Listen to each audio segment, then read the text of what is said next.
అందరు చూస్తున్నారా మైథిలి? ఇప్పుడు మనం రెండెక్కం కూడుకుంటే రాసినాం కదా నాన్న. కూడుకుంటే రాసిన దాన్ని మళ్ళీ చదువుదాం మనం ఒకసారి. చూడండి ఎట్లా చదవాలో చూపిస్తా నేను. ఇదెంత? రెండుని ఒకసారి కూడినాం కదా.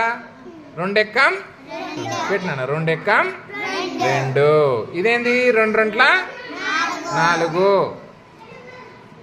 రెండు రెంట్ల. ఇదేంటిది? రెండు ముళ్ళ ఆరు. ఇది రెండు నాళ్ళ ఎనిమిది. రెండు ఐదులు రెండు ఐదులు రెండార్ల 12. రెండేళ్ళ 14. రెండెందులు 16.